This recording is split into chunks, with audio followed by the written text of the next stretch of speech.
Hello everyone, मैं हूं शिता और आप देख रहे हैं स्टडी कॉमर्स। इस वीडियो में हम डिस्कस करेंगे यूजीसी नेट जून 2023 के शिफ्ट फर्स्ट के इकोनॉमिक्स से रिलेटेड क्वेश्चंस। फर्स्ट क्वेश्चन है, under which of the following market structures products are differentiated and close substitutes. Options है perfect competition, monopolistic, oligopoly, duopoly या फिर मोनोपोली। इन options में से select करना है कि इनमें से कौन से ऐसे मार्केट स्ट्रक्चर्स हैं जिनमें प्रोडक्ट डिफरेंशिएटेड होते हैं और एक दूसरे के क्लोज सब्स्टिट्यूट्स होते हैं। सबसे पहले मार्केट को तीन पार्ट्स में डिवाइड किया जाता है, perfect competition, imperfect competition, monopoly. Imperfect competition को फर्दर तीन मार्केट्स में डिवाइड किया जाता है, मोनोपोलिस्टिक, ओलिगोपोली और डुओपोली। सबसे पहले देख लेते हैं परफेक्ट कंपटीशन मार्केट के बारे में। तो परफेक्ट कंपटीशन मार्केट स्ट्रक्चर ऐसा मार्केट स्ट्रक्चर है जिसमें large number of buyers and sellers होते हैं और जो प्रोडक्ट सेल किए जाते हैं वो होमोजीनियस होते हैं, यानी कि सभी प्रोडक्ट्स क्या होते हैं, सिमिलर होते हैं, एक जैसे होते हैं और मार्केट में एक ही प्राइस होता है जिस पर सभी फर्म्स को प्रोडक्ट को सेल करना होता है। इसी वजह से कोई भी एक इंडिविजुअल बायर या सेलर जो प्राइस है उसको अफेक्ट नहीं कर पाता है। परफेक्ट कंपटीशन में इंडस्ट्री प्राइस मेकर होती है जबकि फर्म जो होती है वो होती है प्राइस टेकर। इंडस्ट्री क्या करती है, डिमांड और सप्लाई का जो इंटरसेक्शन होता है यहाँ पर प्राइस को डिटरमाइन करती है और इसी प्राइस को फर्म को फॉलो करना पड़ता है जो परफेक्ट कंपटीशन के अंडर में होती हैं। फीचर्स देख लेते हैं परफेक्ट कंपटीशन के। सबसे पहला है large number of buyers and sellers. Buyers and sellers की संख्या काफ़ी ज़्यादा होती है। दूसरा है होमोजीनियस प्रोडक्ट्स, यानी सिमिलर एक तरीके की प्रोडक्ट्स को प्रोड्यूस किया जाता है मार्केट में। नेक्स्ट है free entry and free exit. जब प्रॉफिट की सिचुएशन होती है तब इंडस्ट्री में फर्म्स एंटर करती हैं और अगर लॉस की सिचुएशन है तो वो जब चाहे तब एग्जिट कर सकती हैं। नेक्स्ट है perfect knowledge of the market. चाहे सेलर हो चाहे बायर हो, इन्हें मार्केट की परफेक्ट नॉलेज होती है। नेक्स्ट है perfect mobility of factors of production. जो भी फैक्टर्स ऑफ प्रोडक्शन है, फॉर एग्जांपल लेबर, इनकी परफेक्ट मोबिलिटी होती है। ये जिस इंडस्ट्री में जिस फर्म में काम करना चाहे ये वहां पर जा सकती है। नेक्स्ट है एब्सेंस ऑफ ट्रांसपोर्ट कॉस्ट। चूंकि जो प्रोडक्ट है वो क्या है, सिमिलर है, एक जैसे हैं, तो एक जगह से दूसरी जगह ले जाने के लिए प्रोडक्ट्स को ज़रूरत नहीं पड़ती है, तो यहाँ पे ट्रांसपोर्टेशन कॉस्ट आपको देखने को नहीं मिलता है। नेक्स्ट है absence of restrictions. Perfect competition में गवर्नमेंट या कोई भी अदर रिस्ट्रिक्शन नहीं होता है, बायर और सेलर अपने डिसीजंस को लेने के लिए फ्री होते हैं। नेक्स्ट है इक्वल प्राइस। जो भी फर्म है वो चूंकि प्राइस टेकर है, तो जो इंडस्ट्री ने प्राइस डिसाइड किया है फर्म्स को उसी प्राइस पर प्रोडक्ट को सेल करना होता है। नेक्स्ट मार्केट है monopoly. Monopoly just opposite situation है परफेक्ट कंपटीशन की। ये ग्रीक वर्ड से बना हुआ है, मोनो एंड पोली। मोनो का मतलब होता है सिंगल जबकि पोली का मतलब होता है सेलर। तो मोनोपोली का पूरा मतलब क्या हुआ, सिंगल सेलर। और ये जो प्रोडक्ट सेल करता है इसके कोई भी क्लोज सब्स्टिट्यूट्स नहीं होते हैं। फीचर्स क्या क्या है मोनोपोली के, पहला है सिंगल सेलर, एक ही सेलर होता है। दूसरा है lack of close substitutes. Close substitutes available नहीं होते हैं क्योंकि ये एक सिंगल सेलर है। अगर उसके प्रोडक्ट के क्लोज सब्स्टिट्यूट्स अवेलेबल होने लगे तो मोनोपोली क्रिएट करना पॉसिबल नहीं है। नेक्स्ट है firm and industry are synonym. Firm and industry को क्या किया जाता है, एक दूसरे के प्लेस पर यूज किया जाता है मोनोपोली में क्योंकि दोनों सेम ही हैं। नेक्स्ट है closed entry for new firms. New firms के लिए एंट्री क्लोज्ड होती है क्योंकि अगर एंट्री ओपन रहेगी तो अगर न्यू फर्म्स आ जाती हैं, एंट्री करती हैं, तो मोनोपोली ब्रेक हो जाएगी। Next independent price policy. एक अकेला सेलर है तो वो अपनी प्राइस पॉलिसी इंडिपेंडेंटली हैंडल करता है, यानी किसी और की प्राइस की पॉलिसी उसके प्राइस को अफेक्ट नहीं करती। नेक्स्ट है large number of buyers. Buyers की संख्या अच्छी खासी होती है, ज़्यादा होती है। और लास्ट है price discrimination is possible. Monopoly में क्या है, प्राइस डिस्क्रिमिनेशन पॉसिबल है क्योंकि सेलर क्या है, सिंगल है और बायर्स कई सारे हैं, तो वो हर बायर से अलग अलग प्राइस चार्ज कर सकता है। मान लीजिए 3 बायर्स हैं, ए, बी और सी। एक ही सिंगल प्रोडक्ट के लिए, प्रोडक्ट एच है मान लीजिए, इसके लिए वो ए से अलग प्राइस चार्ज कर सकता है, से ₹10, बी से ₹12 और सी से 15। नेक्स्ट है इम्परफेक्ट कंपटीशन। अगर हम एक लाइन ड्रॉ करें, एक एंड पर हम रखें परफेक्ट कंपटीशन और दूसरे एंड पर रखें हम मोनोपोली, तो ये दोनों ही क्या है, एक्सट्रीम सिचुएशंस हैं। प्योर मोनोपोली और परफेक्ट कंपटीशन के बीच में कहीं एक मार्केट लाई करता है, जिसको हम कह सकते हैं रियल वर्ल्ड में हमें देखने को मिलता है।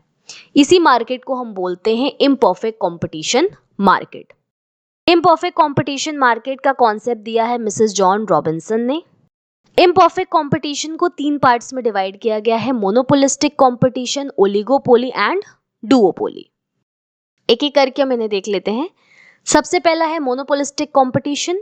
मोनोपोलिस्टिक कंपटीशन का जो कॉन्सेप्ट है ये दिया है प्रोफेसर एडवर्ड एच चेम्बरलिन ने 1933 में अपनी book theory of monopolistic competition में। मोनोपोलिस्टिक कंपटीशन ऐसा मार्केट स्ट्रक्चर है जहां पर कई फर्म्स कंपटीशन में होती हैं और उनके प्रोडक्ट्स एक दूसरे से कुछ ग्राउंड्स पर डिफरेंट होते हैं। और चूंकि कंपटीशन ज़्यादा होता है, इस वजह से प्राइजेस पर इन्फ्लुएंस करना थोड़ा मुश्किल होता है या कम इन्फ्लुएंस होता है। तो अदर ग्राउंड्स ऐसे हो सकते हैं जिनके बेस पर फर्म्स आपस में compete करती हैं ताकि वो कंज्यूमर को अपनी तरफ लेकर के आ सके। फॉर एग्जाम्पल एडवर्टीजमेंट करना। मोनोपोलिस्टिक कंपटीशन में गुड्स होमोजीनियस नहीं होते हैं, ना ही परफेक्ट सब्सटीट्यूट होते हैं, बल्कि जो प्रोडक्ट्स होते हैं वो डिफरेंशिएटेड होते हैं या हम कह सकते हैं क्लोज सब्सटीट्यूट्स होते हैं। फीचर्स देख लेते हैं। सबसे पहला है large number of buyers and sellers. Buyers and sellers की संख्या बहुत ज़्यादा होती है। दूसरा है डिफरेंशिएटेड प्रोडक्ट्स। जो प्रोडक्ट्स होते हैं सेलर्स के, वो एक दूसरे से डिफरेंट होते हैं किसी न किसी ग्राउंड पे। फॉर एग्जाम्पल अगर हम टूथपेस्ट का ही एग्जाम्पल लें, तो अगर हम 2 कंपनीज को ले लें, एक हो गई आपकी कोलगेट, दूसरी हो गई आपकी पेप्सोडेंट, तो दोनों की ही क्या है, पैकेजिंग अलग हो सकती है, ब्रांडिंग अलग तरह से की जा सकती है, एडवर्टीजमेंट अलग हो सकता है, तो एक दूसरे से किसी न किसी ग्राउंड पर ये दोनों डिफरेंट होंगे। नेक्स्ट है free entry and free exit. Monopolistic competition में भी फर्म्स की free entry and free exit होती है। नेक्स्ट है mix of monopoly and perfect competition. Monopolistic competition को कहा गया है mix of monopoly and perfect competition. Perfect competition क्यों है? क्योंकि आप देख सकते हो यहाँ पर large number of buyers and sellers हैं, free entry and free exit of firms आपको देखने को मिलती है, जो कि सिमिलर है टू परफेक्ट कंपटीशन। अब मोनोपोली कैसे है? तो जैसे कि प्रोडक्ट्स क्या हैं, एक दूसरे से डिफरेंशिएटेड हैं, तो हर फर्म अपने खुद के प्रोडक्ट पर मोनोपोली रखती है। फॉर एग्जाम्पल कोलगेट का जो प्रोडक्ट है, कोलगेट की अपने ब्रांड पर, अपने प्रोडक्ट पर मोनोपोली है। कोई दूसरा सेलर कोलगेट नहीं बना रहा है। और इसका कंपटीशन किससे है? पेप्सोडेंट से है। प्रोडक्ट ये लोग सेल कर रहे हैं वो कौन सा है? टूथपेस्ट है। तो हर कंपनी की अपने खुद के प्रोडक्ट पर मोनोपोली होती है और सिमिलर टाइप के प्रोडक्ट को सेल करने वाली कंपनीज के साथ वो कंपटीशन करती हैं। नेक्स्ट है सेलिंग कॉस्ट। मोनोपोलिस्टिक कंपटीशन में आपको सेलिंग कॉस्ट देखने को मिलेगा। हैवी इन्वेस्टमेंट किया जाता है एडवर्टीजमेंट्स पर, ताकि अपने प्रोडक्ट के बारे में कंज्यूमर को बताया जा सके और ज़्यादा से ज़्यादा कंज्यूमर को अट्रैक्ट किया जा सके। नेक्स्ट है नॉन प्राइस कंपटीशन।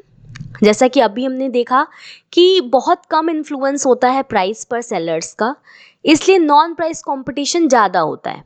जैसे एडवर्टीजमेंट के बेस पर, ब्रांड के बेस पर, पैकेजिंग के बेस पर, इन सब ग्राउंड्स पर कंपटीशन ज़्यादा देखने को मिलता है मोनोपोलिस्टिक मार्केट में। लास्ट है normal profit in long run. Short run में 3 सिचुएशंस होती हैं, एबनॉर्मल प्रॉफिट, नॉर्मल प्रॉफिट और लॉस की। लॉन्ग रन में मोनोपोलिस्टिक कंपटीशन में नॉर्मल प्रॉफिट होता है due to free entry and free exit of firms. Next है ओलिगोपोली। ओलिगोपोली भी ग्रीक वर्ड से डिराइव किया गया है, ओलिगिस एंड पोलिन। ओलिगिस का मतलब है फ्यू और पोलिन का मतलब है सेल। यानी ओलिगोपोली की अगर हम लिटरल मीनिंग निकालें तो ओलिगोपोली का मतलब होता है फ्यू सेलर्स। ओलिगोपोली एक ऐसी मार्केट सिचुएशन है जहां पर कम सेलर्स होते हैं और जो प्रोडक्ट्स बनाते हैं वो या तो होमोजीनियस होते हैं या तो एक दूसरे के क्लोज सब्स्टिट्यूट्स होते हैं, और मार्केट में आपको कट थ्रोट कंपटीशन देखने को मिलता है। फीचर्स देख लेते हैं क्या क्या है ओलिगोपोली के। पहला है फ्यू सेलर्स, सेलर्स की संख्या कम होती है।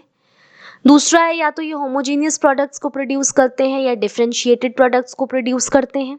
अगर ये होमोजीनियस प्रोडक्ट्स को प्रोड्यूस करते हैं तो इसको हम बोलते हैं प्योर ओलिगोपोली, और डिफरेंशिएटेड को अगर करते हैं तो इनको हम बोलते हैं डिफरेंशिएटेड ओलिगोपोली। नेक्स्ट है इंटरडिपेंडेंस। सभी फर्म्स एक दूसरे पर इंटरडिपेंडेंट होती हैं अपनी डिसीजन मेकिंग के लिए। एक की कोई भी डिसीजन मेकिंग अगर होगी, उसका इम्पैक्ट अगली फर्म पे, दूसरी फर्म पे पड़ता है। यानी यहाँ पर आपको एक्शन रिएक्शन देखने को मिलता है। एक का एक्शन अगर कुछ होगा तो रिएक्शन उसका सामने वाली अगली फर्म से आता है। नेक्स्ट है importance of advertisement and sales promotion. चूंकि प्रोडक्ट्स क्लोज सब्सटीट्यूट्स हैं और सेलर्स फ्यू हैं, तो यहाँ पर एडवर्टाइजमेंट और सेल्स प्रमोशन हेवीली किया जाता है। इंटेंस कंपटीशन है मार्केट में, इस रीजन से हेवी एडवर्टीजमेंट और सेल्स प्रमोशन करना होता है कंज्यूमर्स को अट्रैक्ट करने के लिए। नेक्स्ट है प्राइस रिजिडिटी। प्राइस रिजिडिटी आपको देखने को मिलती है, प्राइस में ज़्यादा चेंजेस नहीं किए जाते। रीज़न क्या है? एक्शन रिएक्शन की वजह से अगर एक फर्म अपने प्राइस को कम करती है तो उसका देखा देखी दूसरी फर्म भी अपने प्राइस को कम कर देगी। लेकिन इसी के अपोजिट अगर एक फर्म प्राइस को बढ़ाती है तो दूसरी फर्म अपने प्राइस को बढ़ाएगी नहीं। इस रीज़न से जो फर्म प्राइस इंक्रीज कर रही है उसको लॉस उठाना पड़ता है, उसके कंज्यूमर्स उसके प्रोडक्ट को छोड़कर किसी और के प्रोडक्ट पर चले जाते हैं। नेक्स्ट है difficulty in entry and exit. Entry और एग्जिट में थोड़ी डिफिकल्टी इस मार्केट में देखने को मिलती है। जो डिफिकल्टी है, रिस्ट्रिक्शन है, ये मार्केट साइज या फाइनेंशियल फैक्टर्स, टेक्निकल फैक्टर्स की वजह से हो सकता है। वहीं दूसरी तरफ अगर किसी फर्म ने स्टार्टिंग में बहुत इन्वेस्टमेंट किया है और उससे उसको एडवांटेज हो रहा है, तो बाद में एग्जिट करने में उसको दिक्कत होती है due to heavy investments. Next है kinked demand curve. Kinked demand curve के कॉन्सेप्ट को दिया है पॉल स्विजी ने। किंग डिमांड कर्व का मतलब क्या है कि यहाँ पर आपको प्राइस रिजिडिटी मिलती है। क्यों मिल रही है प्राइस रिजिडिटी? क्योंकि यहाँ पर एक्शन रिएक्शन की सिचुएशन है। जैसे कि हम लोगों ने पहले देखा कि प्राइस वॉर देखने को मिलता है। अगर एक फर्म अपने प्राइस को डिक्रीज करती है तो उसको देखा देखी दूसरी फर्म भी अपने प्राइस को डिक्रीज करेगी। लेकिन अगर एक फर्म अपने प्राइस को इंक्रीज कर जाती है तो दूसरी फर्म अपने प्राइस को इंक्रीज नहीं करेगी और जो प्राइस है उसी पर सेल करेगी। इसकी वजह से जो फर्म अपने प्राइस को इंक्रीज कर रही है उसको लॉसेस उठाने पड़ सकते हैं। इसलिए यहाँ पर किंग डिमांड कर्व होती है। डिमांड कर्व को डिटरमाइन करना पॉसिबल नहीं होता है। नेक्स्ट मार्केट स्ट्रक्चर है डुओपोली। डुओपोली का मतलब है जहां पर सिर्फ दो ही प्रोड्यूसर्स होते हैं। ये प्रोड्यूसर्स या तो सिमिलर प्रोडक्ट्स को सेल करते हैं या फिर क्लोज सब्स्टिट्यूट्स को प्रोड्यूस करते हैं, और एक प्रोड्यूसर की एक्टिविटी का इम्पैक्ट दूसरे प्रोड्यूसर की एक्टिविटी पे बहुत ज़्यादा पड़ता है। डुओपोली को सिंपलेस्ट फॉर्म ऑफ ओलिगोपोली कहते हैं और ये रेयरली फाउंड होती है, मार्केट में रेयरली देखने को मिलती है। फीचर्स हैं, पहला दो सेलर होते हैं इसमें। अगला है या तो होमोजीनियस प्रोडक्ट्स को सेल करेंगे या तो डिफरेंशिएटेड। नेक्स्ट है एक्शन रिएक्शन। एक का एक्शन से तुरंत ही दूसरे का रिएक्शन आएगा, यानी एक अगर अपने प्राइस को डिक्रीज करता है मान लीजिए तो दूसरा भी अपने प्राइस को डिक्रीज करेगा। Next independent production and sales policy. जो प्रोड्यूसर्स होते हैं उनकी पॉलिसी या सेल्स को लेकर के या प्रोडक्शन को लेकर के इंडिपेंडेंट होती है, वो अपनी खुद की पॉलिसी बनाने के लिए इंडिपेंडेंट है। नेक्स्ट है मोनोपोली विद अग्रीमेंट। दो फर्म्स हैं या दो प्रोड्यूसर हैं, तो अगर ये आपस में अग्रीमेंट कर लें तो यहाँ पर मोनोपोली बनाने के चांसेस बढ़ जाते हैं। तो वापस से अगर हम अपने क्वेश्चन पर आएं तो क्वेश्चन हमसे पूछा गया था ऐसे कौन से मार्केट स्ट्रक्चर हैं जिसमें प्रोडक्ट डिफरेंशिएटेड और क्लोज सब्स्टिट्यूट होते हैं। तो सबसे पहले परफेक्ट कंपटीशन है। यहाँ पर तो देखिए प्रोडक्ट्स क्या होते हैं, होमोजीनियस होते हैं, एक जैसे होते हैं। दूसरा है मोनोपोलिस्टिक, ये सही है, मोनोपोलिस्टिक में क्लोज सब्स्टिट्यूट्स होते हैं। ओलिगोपोली में भी क्लोज सब्स्टिट्यूट होते हैं और डुओपोली में भी होते हैं। मोनोपोली में भी क्लोज सब्स्टिट्यूट्स अवेलेबल नहीं होते हैं। तो यहाँ पर बी, सी और डी करेक्ट होगा। तो यहाँ पर आप देखिए सेकंड ऑप्शन करेक्ट है, B, C and D only. अगर आप इन मार्केट्स के बारे में डिटेल स्टडी करना चाहते हैं और किस तरीके से इनमें प्राइस को डिटरमाइन करा जाता है ये पढ़ना चाहते हैं, तो इस पर मैंने ऑलरेडी डिटेल वीडियो बनाया हुआ है जिसे आप आई बटन पर क्लिक करके देख सकते हैं। इसके अलावा डिस्क्रिप्शन में भी आपको डिटेल्स मिल जाएंगी। नेक्स्ट क्वेश्चन है Which of the following cause demand of a product to increase? Increase in consumers income, increase in the prices of substitutes, increase in the price of complements, increase in the number of substitutes, increase taste of commodity. इसके बारे में देख लेते हैं। सबसे पहले demand. Demand क्या होती है? तो डिमांड होती है आपकी डिजायर प्लस एबिलिटी टू पे प्लस विलिंगनेस टू पे। किसी प्रोडक्ट के लिए डिजायर करना, डिजायर के साथ आपकी एबिलिटी होना कि आप उस प्रोडक्ट को खरीद सकें, और एबिलिटी के साथ साथ विलिंगनेस यानी आप चाहते हो किसी पर्टिकुलर प्रोडक्ट को खरीदना। डिमांड क्या होता है? तो एक पर्टिकुलर प्राइस और एक पर्टिकुलर टाइम पर जो डिफरेंट क्वांटिटीज किसी कमोडिटी की एक बायर खरीदता है उसे हम क्या कहते हैं? डिमांड कहते हैं। किसी कमोडिटी की डिमांड और उसके प्राइस के बीच के रिलेशन को हम कहते हैं डिमांड फंक्शन। फॉर्मूले में अगर आप इसे देखें तो QX is the function of PX। QX का मतलब है quantity of X commodity and PX का मतलब है price of X commodity. Next है डिटर्मिनेंट्स ऑफ डिमांड। कौन कौन सी ऐसी फैक्टर्स हैं जो डिमांड को डिटरमाइन करते हैं? सबसे पहला है प्राइस ऑफ कमोडिटी। जैसे अगर हम X कमोडिटी की बात कर रहे हैं तो इसकी प्राइस पे डिपेंड करेगा कि कंज्यूमर कितनी ज़्यादा डिमांड कर रहा है। जैसे हम लॉ ऑफ डिमांड में पढ़ते हैं, other things remaining unchanged, if the price of a product increases, quantity demanded decreases. If the price of the product decreases, quantity demanded increases. यानी कि प्राइस और डिमांड में कैसा रिलेशन है? इनवर्स। दूसरा है इनकम। बढ़ जाए या घट जाए अगर इनकम तो भी उसकी डिमांड पर इम्पैक्ट पड़ता है। इसमें दो तरीके के गुड्स आपको देखने को मिलते हैं। एक होते हैं आपके नॉर्मल गुड्स और दूसरे होते हैं इन्फीरियर गुड्स। अगर एक कंज्यूमर की इनकम बढ़ जाती है तो नॉर्मल गुड्स की डिमांड वो ज़्यादा करने लगता है, और इन्फीरियर गुड्स के केस में ठीक उल्टा है। अगर एक कंज्यूमर की इनकम बढ़ जाती है तो वो इन्फीरियर गुड्स को कम परचेज करता है और उसकी जगह सुपीरियर गुड्स को खरीदने लगता है। नेक्स्ट है price of related goods. Related goods की प्राइस में चेंज होने की वजह से भी किसी प्रोडक्ट की डिमांड में चेंज आता है। रिलेटेड गुड्स हो सकते हैं दो तरीके के, एक होते हैं आपके सब्स्टिट्यूट और दूसरे होते हैं कॉम्प्लीमेंट्री। सब्स्टिट्यूट गुड्स वो गुड्स हैं जो एक दूसरे के स्थान पर यूज़ किए जाते हैं, जैसे कि टी एंड कॉफ़ी, और कॉम्प्लीमेंट्री वो हैं जो एक साथ यूज़ किए जाते हैं, जैसे कि कार एंड पेट्रोल। तो सब्स्टिट्यूट्स के केस में अगर एक गुड की प्राइस में इंक्रीज आता है तो उसकी वजह से दूसरे सब्स्टिट्यूट गुड्स की डिमांड बढ़ जाती है, यानी डायरेक्ट रिलेशन आपको देखने को मिलता है। वहीं कॉम्प्लीमेंट्री में ठीक उल्टा है, इन्वर्स रिलेशन होता है। अगर एक गुड की प्राइस बढ़ जाती है तो ऑटोमेटिकली दूसरे की जो डिमांड होती है उसमें डिक्रीज आ जाता है।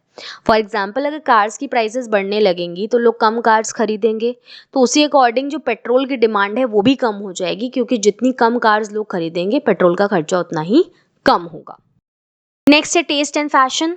लोगों के टेस्ट एंड फैशन में जैसे जैसे चेंज होता है वो वैसे वैसे प्रोडक्ट की डिमांड या तो इंक्रीज होती है या तो डिक्रीज होती है। नेक्स्ट है distribution of wealth. For example अगर डिस्ट्रीब्यूशन ऑफ वेल्थ क्या है? इक्वल है, तो जो नेसेसरी गुड्स होंगी उसकी डिमांड ज़्यादा होगी, और अगर अनइक्वल होगी तो लग्जरियस गुड्स की डिमांड आपको देखने को ज़्यादा मिलेगी। नेक्स्ट है जोग्राफिकल कंडीशंस। प्रोडक्ट्स की डिमांड जोग्राफिकल कंडीशन यानी क्लाइमेट, वेदर, इनकी वजह से भी इम्पैक्ट होती है। नेक्स्ट है पॉपुलेशन। पॉपुलेशन जितनी ज़्यादा बढ़ती जाएगी डिमांड उतनी ज़्यादा बढ़ेगी, अगर पॉपुलेशन कम होगी डिमांड कम होती जाएगी। नेक्स्ट है सेविंग टेंडेंसी। लोगों की सेविंग टेंडेंसी पर भी डिपेंड करेगा कि डिमांड कितनी ज़्यादा है, यानी कि अगर किसी की टेंडेंसी सेविंग करने की ज़्यादा है तो वो खर्चा कम करेगा, खर्चा कम करेगा तो डिमांड भी कम करेगा। वहीं अगर सेविंग टेंडेंसी कम है, खर्चा करने की टेंडेंसी ज़्यादा है तो डिमांड ज़्यादा होगी।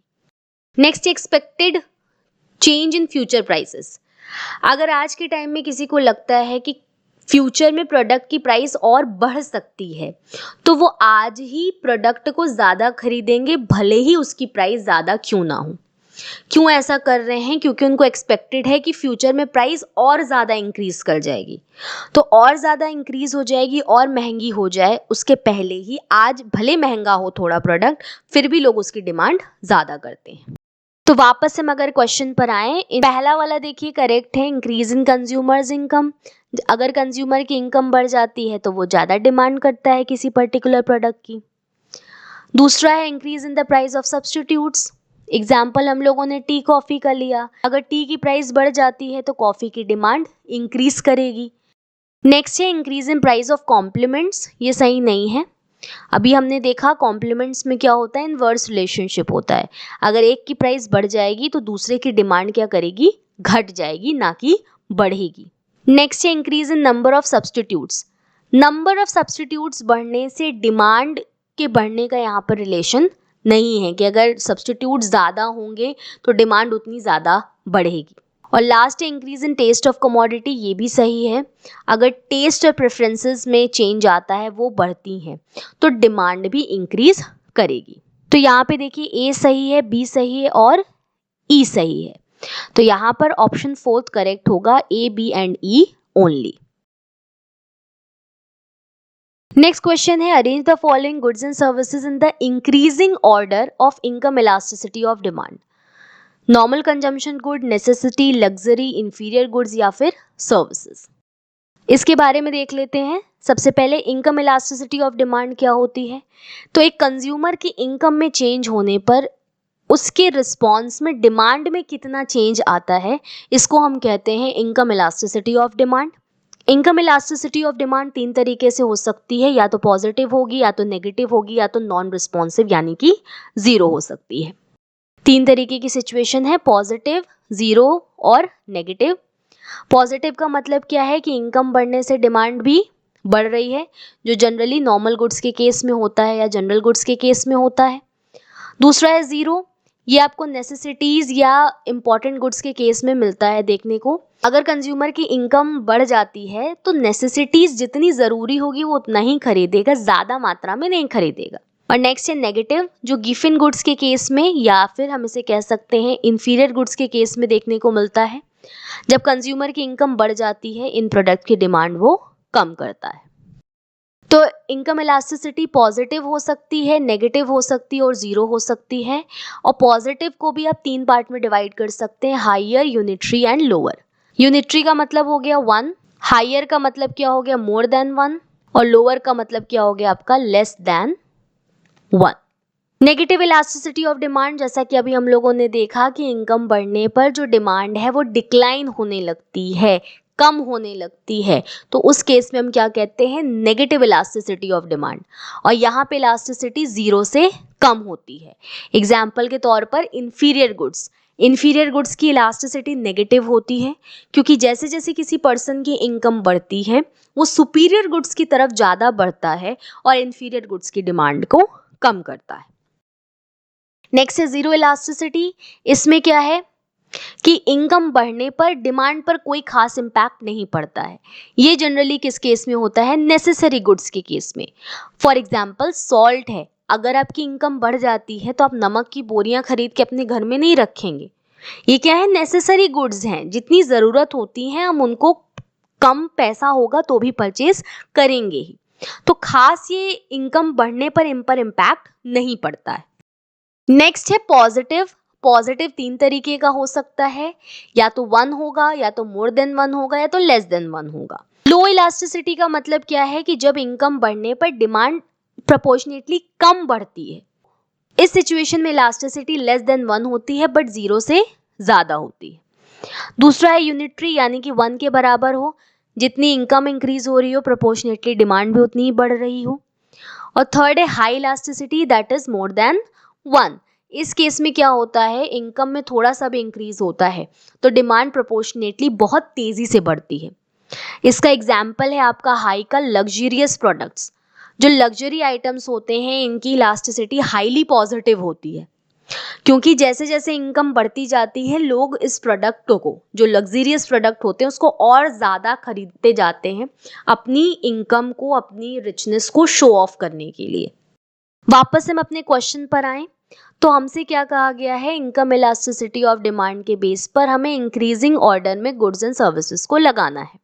तो सबसे पहला क्या हो गया आपका, नेगेटिव हो जाएगा, तब जीरो आएगा, उसके बाद पॉजिटिव आएगा, और पॉजिटिव में भी हमने 3 सिचुएशन पढ़ी है, लेस देन 1, इक्वल टू 1 और मोर देन 1। तो नेगेटिव किसकी इलास्टिसिटी होती है? इंफीरियर गुड्स की इलास्टिसिटी होती है नेगेटिव। दूसरा है जीरो, नेसेसिटीज की इलास्टिसिटी क्या होगी? जीरो होगी। थर्ड है पॉजिटिव। अब नॉर्मल कंजम्पशन गुड हो, चाहे लग्जरी हो, चाहे सर्विसेज हो, इन तीनों की income elasticity of demand positive होती है। नॉर्मल कंजम्पशन गुड की इनकम इलास्टिसिटी ऑफ डिमांड क्या होगी? लेस देन 1 होती है, लेस देन 1, यानी इनकम बढ़ने पर डिमांड में बहुत ज्यादा चेंज नहीं आता है। डिमांड बढ़ती है लेकिन जितनी इनकम बढ़ी है उससे प्रोपोर्शन में कम बढ़ती है। तो ये क्या हो गई? लेस देन 1 हो गई। सर्विसेज के केस में हम कह सकते हैं कि 1 की अराउंड हो सकती है, यानी कि जितनी ज़्यादा इनकम एक पर्सन की बढ़ती जाती है वो उस अकॉर्डिंग सर्विसेज उसे पसंद आती हैं, तो वैसे वैसे उन सर्विसेज को वो अवेल करता है, उन सर्विसेज के लिए वो पेमेंट देता है। और लास्ट है लग्जरियस गुड, ये हाई होती है इसकी इनकम इलास्टिसिटी, यानी कि मोर देन 1 होती है। तो अगर हम इसको इंक्रीजिंग ऑर्डर में लगाएं तो सबसे पहले नंबर पर डी आएगा, यानी इंफीरियर गुड्स, फिर नेसेसिटीज, उसके बाद नॉर्मल कंजम्पशन गुड्स, इसके बाद सर्विसेज और तब आपके आएंगे लग्जरियस गुड, यानी ऑप्शन हो गया आपका डी बी ए ई सी। ऑप्शन 1 यहाँ पर करेक्ट होगा। इलास्टिसिटी ऑफ डिमांड पर भी मैंने डिटेल वीडियो बनाया हुआ है, तो आप उसे आई बटन पर क्लिक करके देख सकते हैं। नेक्स्ट क्वेश्चन देख लेते हैं। Which of the following form of market organization is most prevalent in manufacturing sector? Perfect competition, monopolistic, oligopoly या duopoly? इंडिया में अगर हम बात करें तो जो मैन्युफैक्चरिंग सेक्टर्स होते हैं इसमें सबसे ज्यादा जो मार्केट स्ट्रक्चर देखने को मिलता है वो ओलिगोपोली होता है। जैसे कि ऑटोमोबाइल सेक्टर हो गया, एल्यूमिनियम, स्टील, ब्रेकफास्ट आइटम्स हो गए, ये सभी ऐसे प्रोडक्ट्स हैं जिसमें आपको ओलिगोपोली देखने को मिलता है। तो कॉमन टाइप ऑफ ऑर्गेनाइजेशन जो इंडस्ट्रियल सेक्टर में देखने को मिलता है वो होता है ओलिगोपोली। ओलिगोपोली में हमने पढ़ा था कि प्रोडक्ट्स या तो सिमिलर हो सकते हैं या तो डिफरेंशिएटेड हो सकते हैं। सिमिलर किस केस में होंगे? जैसे स्टील, एल्यूमिनियम, इस तरीके के प्रोडक्ट्स में क्या होती है? सिमिलैरिटी होती है। जबकि व्हीकल्स हो गए, सोप, डिटर्जेंट, जो इस तरीके के प्रोडक्ट्स होते हैं इसमें आपको डिफरेंशिएशन देखने को मिलता है। ओलिगोपोलिस्टिक मार्केट के बारे में जैसा कि हम लोगों ने पहले डिस्कस किया कि कम कंपनीज होती हैं, फ्यू कंपनीज होती हैं जो सेम या डिफरेंट प्रोडक्ट्स को सेल करती हैं और इम्पैक्ट एक दूसरे पर इनका पड़ता है। एक का एक्शन से दूसरे का रिएक्शन आपको देखने को मिलता है। फॉर एग्जाम्पल, अगर एक जनरल मोटर्स कंपनी ने प्राइस रिडक्शन ऑफर किया कार्स के परचेज पर, तो फोर्ड और मारुति जो उसके कॉम्पिटिटर्स हैं वो भी सेम चीज करेंगे, वो भी प्राइस को ड्रॉप कर देंगे। लेकिन इसी के उल्टा अगर जनरल मोटर्स अपनी प्राइस को बढ़ा देते हैं तो जो कॉम्पिटिटर्स हैं वो प्राइस इंक्रीज नहीं करेंगे। ऐसी सिचुएशन में जनरल मोटर्स को लॉसेस का सामना करना पड़ सकता है। और ओलिगोपोली मार्केट में प्राइस की रिजिडिटी होती है, जो हम लोगों ने अभी इसके पहले ओलिगोपोली में डिस्कस किया कि प्राइस रिजिडिटी होती है। तो प्राइस के अलावा बाकी ग्राउंड्स जैसे कि advertisement, product differentiation, services provide करना, इस पर ज़्यादा कंपटीशन देखने को मिलता है। दैट मीन्स प्राइस कंपटीशन से ज़्यादा कंपटीशन नॉन प्राइस कंपटीशन का होता है। तो हमारा क्वेश्चन था मैन्युफैक्चरिंग सेक्टर में कौन सा ऑर्गेनाइजेशन देखने को मिलता है, रादर कौन सा मार्केट ऑर्गेनाइजेशन देखने को मिलता है? तो इसका ऑप्शन थर्ड होगा, ओलिगोपोली। नेक्स्ट क्वेश्चन देख लेते हैं। Match the list 1 with list 2। List 1 दिया है, लिस्ट 2 दिया है। लिस्ट 1 में आपको कुछ रेट्स दिया है, 0 टू 1000, 1000 टू 1800, 1800 टू 10,000। और लिस्ट 2 आपको दी गई है oligopoly with high risk of cartel, oligopoly, monopolistic competition और चौथा एक्सट्रीमली कॉम्पिटिटिव मार्केट। ये देखिए जो लिस्ट 1 दी हुई है ये है आपकी हरफिंडल की इंडेक्स, हरफिंडल इंडेक्स दिया है। इसके बेस पर हमें डिसाइड करना है कि कौन सा मार्केट स्ट्रक्चर होगा। इसके बारे में देख लेते हैं। HHI इंडेक्स यानी हर्फिंडल हिर्शमैन इंडेक्स। ये इंडेक्स रिफ्लेक्ट करता है स्कोर को और मेजर्स बताता है ये देखने के लिए कि कोई मार्केट कॉन्सेंट्रेटेड है या उसमें कंपटीशन है या लेवल ऑफ कंपटीशन कितना ज्यादा है। इंडस्ट्री में, किसी एक स्पेसिफिक इंडस्ट्री में मार्केट कॉन्सेंट्रेटेड है या फिर कॉम्पिटिटिव है, ये डिटरमाइन करने में मदद करता है, ये एक मेजर्स बताता है। इसको कैलकुलेट करने के लिए हर्फिंडल हिर्शमैन इंडेक्स में एक फॉर्मूला है, शॉर्ट में आप इसे याद रखिएगा, HHI कहते हैं S1 square plus S2 square plus S3 square plus S4 square and so on. यहाँ पर जो S दिया हुआ है इसका मतलब है किसी पर्टिकुलर कंपनी का मार्केट शेयर।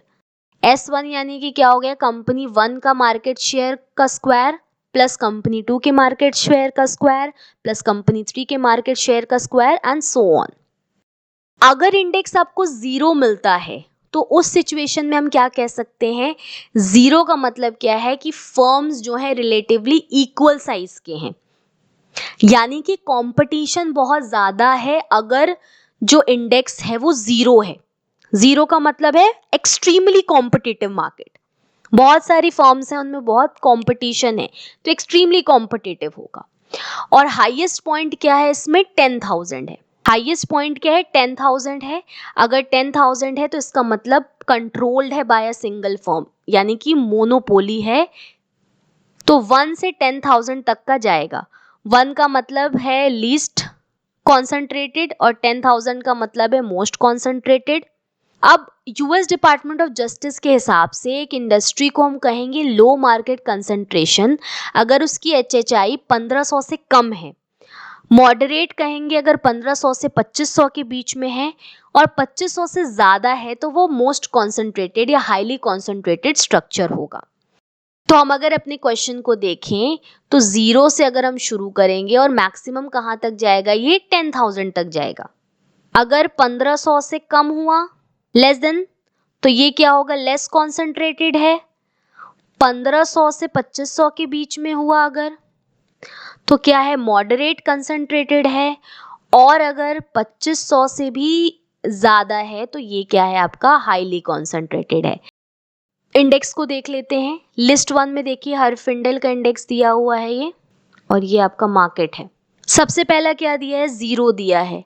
0 का मतलब क्या है कि मार्केट में बहुत सारे फर्म्स हैं, तो ये मार्केट क्या हो गई, एक्सट्रीमली कॉम्पिटिटिव हो गई। तो यहाँ पर 4th नंबर होगा, 0 इंडेक्स किसका होगा, एक्सट्रीमली कॉम्पिटिटिव मार्केट का। दूसरा क्या है, 0 to 1000। यहाँ पर देखिए लेस देन 1500 है अगर, तो लेस कॉन्सेंट्रेटेड होगा। कम कॉन्सेंट्रेटेड है मतलब क्या है, कंपटीशन है वहां पर। तो यहाँ कहां पर होगा, मोनोपोलिस्टिक कंपटीशन होगा। 1500 से कम है, 0 to 1000 यानी मोनोपोलिस्टिक कंपटीशन। लेस कॉन्सेंट्रेटेड है यानी कंपटीशन है यहाँ पर। थर्ड देखिए क्या है, 1000 से 1800, ये कहाँ चला जाएगा आपका, मॉडरेट में, 1500 से 2500 के बीच में। ये कौन सा मार्केट आपका हो गया, ओलिगोपोली, यानी मॉडरेटली कंसंट्रेटेड। ओलिगोपोली में क्या होते हैं, फ्यू सेलर्स होते हैं, तो कंसंट्रेशन तो है लेकिन मॉडरेट है, ठीक ठाक है। 1800 से 10,000, यहां इसका मतलब क्या है, एक्सट्रीमली कॉन्सेंट्रेटेड। एक्सट्रीमली कॉन्सेंट्रेटेड का मतलब क्या है, मोनोपोली होना। तो यहां पर क्या होगा, फर्स्ट वाला oligopoly with high risk of cartels. Few firms हैं, अब अगर कंपटीशन को वो एलिमिनेट करना चाहती हैं तो वो एक साथ मिलकर के आकर एक बड़ी फर्म को बना सकती हैं, जिससे जो कंपटीशन होगा वो उसको एलिमिनेट कर सकती हैं और मार्केट के बेनिफिट को अर्न कर सकती हैं। तो इससे क्या होगा, वो मोनोपोली क्रिएट करेंगी। तो यहां पर देखिए आपका सेकंड ऑप्शन करेक्ट होगा, ए का 4th, बी का 3rd, सी का 2nd और डी का 1st। नेक्स्ट क्वेश्चन देखते हैं। नेक्स्ट क्वेश्चन है, according to the theory of contestable market, vigorous competition can take place even among few sellers if dash and dash. Options हैं, product is differentiated, demand is infinitely elastic, entry into market is absolutely free, there are strong entry and exit barriers, या फिर exit from markets is entirely costless। और ये options आपको दिए हुए हैं। कॉन्टेस्टेबल market वो मार्केट होता है जहां पर एंट्री और एग्जिट पर कोई भी बैरियर नहीं होता है। कंटेस्टेबल मार्केट में कभी भी कोई भी फर्म एंटर कर सकती है और जब चाहे तब वो एग्जिट कर सकती है। रियल लाइफ में ऐसा देखने को बहुत कम मिलता है क्योंकि गवर्नमेंट के रेगुलेशंस हो सकते हैं नए इंटरप्राइजेस को एस्टैब्लिश करने के लिए, या फिर नेचुरली मोनोपोली भी डेवलप हो सकती है। तो कॉन्टेस्टेबल मार्केट रियल वर्ल्ड में पाना थोड़ा डिफिकल्ट होता है। रिसोर्सेज और टेक्नोलॉजीज की एक्सेस अनरिस्ट्रिक्टेड होती है, रिवर्सिबल होती है और इक्वल अपॉर्चुनिटी देखने को मिलती है। आइडियल कंपटीशन होने की वजह से यहाँ पर आपको कंसिडरेबल प्रॉफिट देखने को मिलता है। मार्केट क्या है? कंपटीशन है मार्केट में, इसलिए एंट्री और एग्जिट पे रिस्ट्रिक्शन नहीं होता है। कोई भी फर्म आसानी से एंटर कर सकती है और अच्छे प्रॉफिट्स को अर्न कर सकती है और बिना किसी लॉस के फर्दर वो एग्जिट कर सकती है। अगर फर्म को लगता है कि सिचुएशन अब सही नहीं है तो वो जब चाहे तब बिना कोई खास नुकसान पाए, बिना किसी खास नुकसान को किए वो एग्जिट कर सकती है। इसके अलावा कॉन्टेस्टेबल मार्केट जनरली कॉम्पिटिटिव होना जरूरी है। अगर हम चाहते हैं कि एंटायरली कॉन्टेस्टेबल हो अगर कोई मार्केट, तो वहां पर कंपटीशन का होना जरूरी है, मार्केट कॉम्पिटिटिव होना चाहिए। तो हमारा क्वेश्चन था, according to theory of contestable markets vigorous competition can take place even among few sellers if dash and dash. तो ध्यान रखिएगा, कॉन्टेस्टेबल मार्केट का मतलब क्या होता है? Entry in the market is absolutely free and exit from the market is entirely costless. तो यहाँ पे सी सही है और ई सही है, तो यहाँ पर ऑप्शन 4 करेक्ट होगा। नेक्स्ट क्वेश्चन है, empirical studies indicate that long run average cost curve is L shaped, U shaped, S shaped या फिर V shaped। तो देखिए, ट्रेडिशनली कहा जाता है कि जो LAC कर्व है, long run average cost curve है, ये क्या होता है? U shaped होता है। और कई सारे जो short run average cost curve होते हैं, इनके मिनिमम पॉइंट को टच करते हुए long run average cost curve बनाया जाता है। लॉन्ग रन वो सिचुएशन है जिसमें सभी जो फैक्टर्स होते हैं वो वेरिएबल होते हैं, कोई भी फिक्स फैक्टर नहीं होता है, सभी फैक्टर्स क्या हैं? वेरिएबल होते हैं। लॉन्ग रन में प्रोड्यूसर उसी पोर्शन पर काम करेगा जहां पर एवरेज कॉस्ट क्या होगी? लोएस्ट होगी। जहां सबसे कम एवरेज कॉस्ट होगी वहीं पर प्रोड्यूसर प्रोडक्शन करेगा।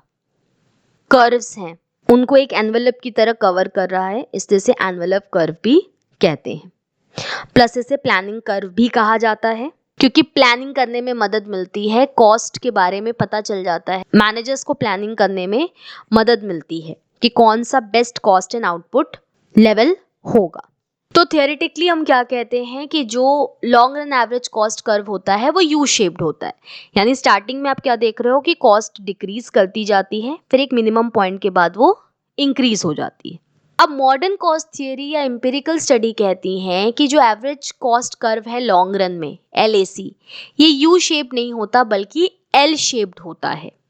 यानी लॉन्ग रन है तो हम प्लांट के साइज को भी इंक्रीज कर सकते हैं और अदर वेरिएबल फैक्टर्स को भी इंक्रीज कर सकते हैं। तो बिगनिंग में जैसे जैसे आउटपुट बहुत तेजी से बढ़ता है, जो कॉस्ट पर यूनिट है वो फॉल करता है, कम होता है due to economies of scale. Economies of scale का मतलब क्या है कि कॉस्ट में रिड्यूस होना, कॉस्ट में रिडक्शन होना और जो बेनिफिट है वो इंक्रीज होना। इसके बियॉन्ड लार्ज स्केल आउटपुट होते हुए भी जो लॉन्ग रन एवरेज कॉस्ट है वो बढ़ती नहीं है बल्कि या तो कांस्टेंट हो जाती है या तो फॉल करने लगती है। जब हम ज़्यादा से ज़्यादा आउटपुट करते हैं, ज़्यादा से ज़्यादा प्रोडक्शन करते हैं, तो जो एवरेज कॉस्ट है वो बढ़ नहीं रही है, जो लॉन्ग रन एवरेज कॉस्ट है वो बढ़ती नहीं है, या तो जितनी थी उतनी ही रह जाती है, कांस्टेंट हो जाती है, या फिर धीरे धीरे फॉल करने लगती है। इसीलिए जो LAC का शेप बनकर आता है वो L शेप्ड आता है। रीजंस क्या क्या है L शेप होने के? सबसे पहला है टेक्निकल प्रोग्रेस। अगर टेक्नोलॉजिकल डेवलपमेंट होता है, टेक्नोलॉजी चेंज होती है, तो उस केस में जो LAC है वो L शेप में आपको देखने को मिलता है। तो जैसे जैसे टेक्नोलॉजिकल डेवलपमेंट होगा या प्रोग्रेस होगी, जो लॉन्ग रन एवरेज कॉस्ट होगा वो डाउनवर्ड शिफ्ट करेगा टाइम टू टाइम। ट्रेडिशनल में क्या हो रहा था, ये माना जा रहा था कि जो टेक्नोलॉजी है वो अनचेंज्ड रहती है, बट रियल लाइफ में आप देखिए तो टेक्नोलॉजी अनचेंज नहीं रहती है, time to time technical progress होती रहती है। तो ट्रेडिशनली जब ये माना जा रहा था कि टेक्नोलॉजी अनचेंज्ड होती है, उस समय यू शेप माना जा रहा था LAC को, बट चूंकि अब ये माना जा रहा है कि टेक्नोलॉजिकल प्रोग्रेस होती रहती है, तो जो LAC है उसका शेप क्या है, L शेप्ड माना जा रहा है। मान लीजिए कि जो फर्म है वो OQ1 क्वांटिटी को प्रोड्यूस करना चाहती है और प्राइस इसका क्या है, अब देखिए OK1 है। OQ1 अगर क्वांटिटी है तो प्राइस कितना है, OK1, इतना प्राइस लग रहा है, और ये अभी किस पर है, long run average cost curve 1 पर। अब अगर वो क्वांटिटी को बढ़ाना चाहती है, मान लीजिए कि प्रोडक्ट की डिमांड बढ़ रही है, तो अब वो प्रोडक्शन और बढ़ा रही है, और प्रोडक्शन बढ़ाकर वो आती है OQ2 पे। अब किस पे आ रही है, OQ2 पे।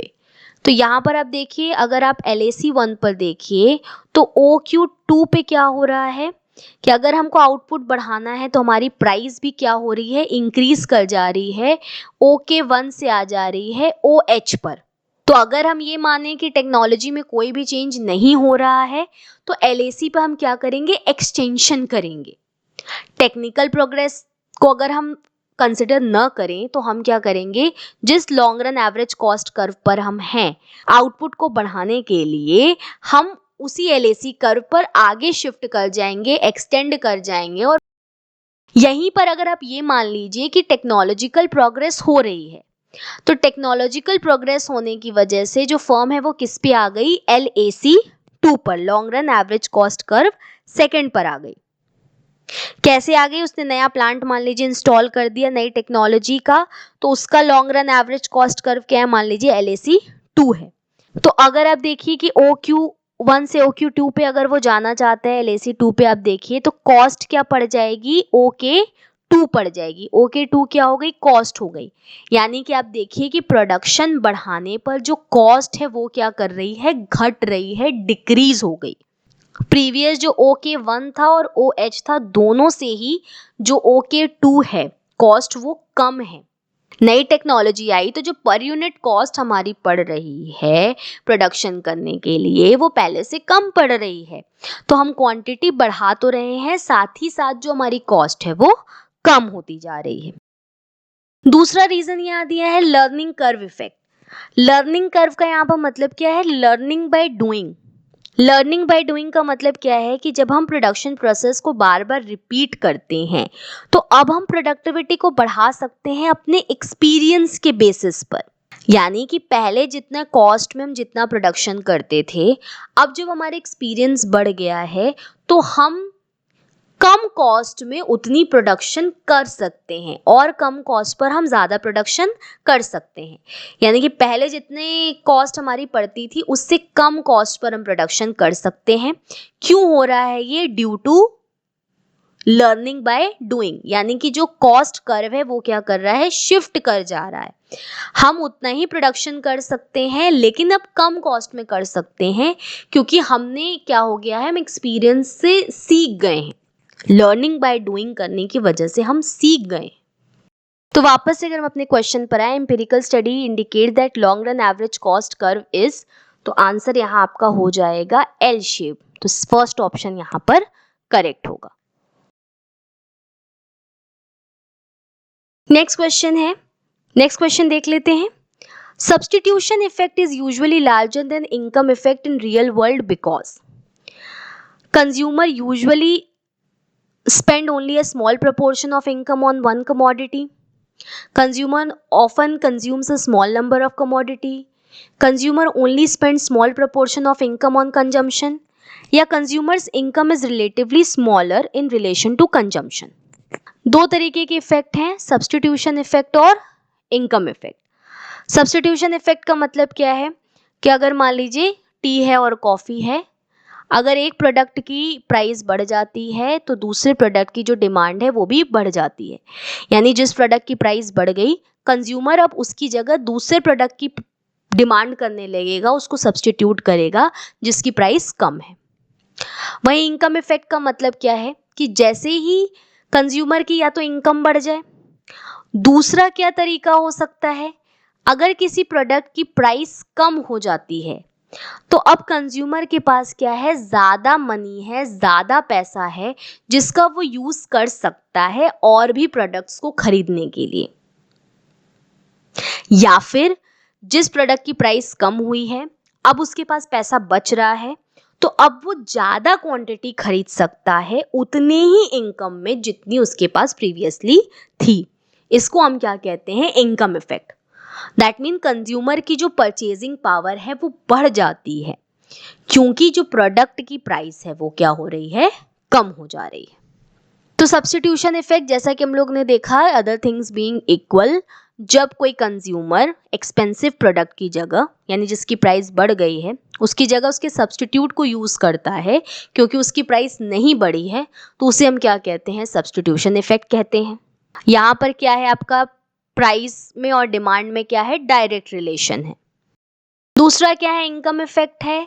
इनकम इफेक्ट में कंज्यूमर की रियल इनकम बढ़ जाती है, यानी कि अगर किसी प्रोडक्ट की जो प्राइस है वो डिक्रीज हो जाती है तो अब कंज्यूमर के पास क्या है, ज़्यादा पैसा बच रहा है, तो उतने ही पैसे में वो ज़्यादा क्वांटिटी को परचेज कर सकता है, यानी पहले से ज़्यादा क्वांटिटी परचेज कर सकता है। अगर कंज्यूमर की सैलरी, वेजेस, इनमें कोई चेंज आता है, ये बढ़ जाती हैं, तो एक डायरेक्ट चेंज आपको इनकम में देखने को मिलता है। लेकिन जब रियल इनकम में चेंज होता है, यानी गुड की प्राइस घटने की वजह से इनकम बढ़ गई है, तो वो क्या है, एक इनडायरेक्ट चेंज होता है। इनकम इफेक्ट क्या होता है, जनरली वीकर होता है सब्स्टिट्यूशन इफेक्ट के कंपैरिजन में, क्योंकि कंज्यूमर जनरली अपनी इनकम का एक बहुत छोटा पार्ट किसी पर्टिकुलर कमोडिटी पे खर्चा करता है। किसी एक कमोडिटी पर कंज्यूमर अपनी इनकम का एक छोटा भाग ही खर्चा करता है। वहीं सब्स्टिट्यूशन इफेक्ट क्या है, स्ट्रॉन्गर है इनकम इफेक्ट से। क्यों है, क्योंकि कंज्यूमर हमेशा ही इनएक्सपेंसिव प्रोडक्ट से सब्स्टिट्यूट कर देता है एक्सपेंसिव प्रोडक्ट्स को। यानी कि अगर कोई प्रोडक्ट एक्सपेंसिव हो गया है तो कंज्यूमर क्या करेगा, हमेशा ही उसको सब्स्टिट्यूट करेगा उस प्रोडक्ट से जो एक्सपेंसिव नहीं है। तो इनकम इफेक्ट पॉजिटिव तभी होगा जब सुपीरियर गुड्स होंगे। दो तरीके के गुड्स हैं आपके, सुपीरियर गुड्स होंगे, इन्फीरियर गुड्स होंगे। अगर इनकम बढ़ जाएगी तो इन्फीरियर गुड्स को तो वो डिमांड करेगा ही नहीं, उसकी डिमांड कम कर देगा और सुपीरियर गुड्स खरीदने लगेगा। तो इन्फीरियर गुड्स के केस में इनकम इफेक्ट क्या हो गया, आपका नेगेटिव हो गया, जबकि सुपीरियर गुड्स के केस में क्या है, पॉजिटिव है। जबकि सब्स्टिट्यूशन इफेक्ट क्या होगा, हमेशा ही पॉजिटिव होगा। इनकम इफेक्ट क्या है, पॉजिटिव है सिर्फ सुपीरियर गुड्स के केस में। क्यों ऐसा हो रहा है, क्योंकि जब कंज्यूमर की इनकम बढ़ जाएगी तो वो इन्फीरियर गुड्स को नहीं खरीदेगा, उनकी जगह वो सुपीरियर गुड्स को खरीदने लगेगा। लेकिन सब्स्टिट्यूशन इफेक्ट हमेशा ही पॉजिटिव है, क्योंकि जब भी किसी प्रोडक्ट की प्राइस बढ़ती है, यानी कोई एक्सपेंसिव प्रोडक्ट होता है, उसकी जगह कंज्यूमर इन एक्सपेंसिव प्रोडक्ट को सब्स्टिट्यूट करता है। तो वापस हम अपने क्वेश्चन पर आए। Substitution effect is usually larger than income effect in real world because, पहला ऑप्शन है, consumer usually spends only a small proportion of income on one commodity. यहाँ पे देखिए फर्स्ट वाला आंसर करेक्ट होगा। नेक्स्ट क्वेश्चन है, who was of the opinion that labour was the father of wealth and it must be included in any estimate of national wealth. Options हैं William फार, William पेटी, William सी pile, फेल्महोल्ट्ज। इसके बारे में जान लेते हैं। तो 17th सेंचुरी में एक इंग्लिश इकोनॉमिस्ट एंड स्टैटिस्टिशियन थे विलियम पेटी, जो नेशनल इनकम और वेल्थ के लिए इकोनॉमिक्स में जाने जाते हैं। अपने कंट्रीब्यूशन के लिए विलियम पेटी जाने जाते हैं। विलियम पेटी का मानना था कि किसी कमोडिटी की या सर्विस की जो वैल्यू है वो इस बात पर डिपेंड करती है कि कितने लेबर की ज़रूरत पड़ रही है उस पर्टिकुलर कमोडिटी या सर्विस को प्रोड्यूस करने के लिए। इन्होंने लेबर थियरी ऑफ वैल्यू दिया है। ये क्या मानते थे कि किसी कमोडिटी या सर्विस की क्या वैल्यू है, ये डिपेंड करेगा कि कितना लेबर लग रहा है उसको प्रोड्यूस करने में। यानी ये मानते थे कि लेबर क्या है, बेसिक सोर्स है वेल्थ का, और जो भी कमोडिटीज हैं उनकी वैल्यू को डिटरमाइन करना चाहिए on the basis of labour required to produce them.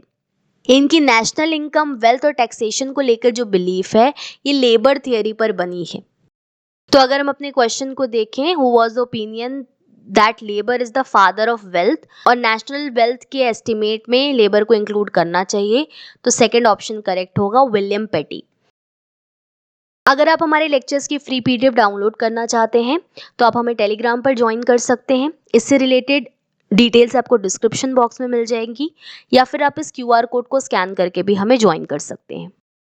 तो आज के इस वीडियो में हमने पढ़ा यूजीसी नेट जून 2023 शिफ्ट 1 के इकोनॉमिक्स के क्वेश्चंस। होपफुली ये चीज़ें आपको समझ में आई होंगी। Thank you.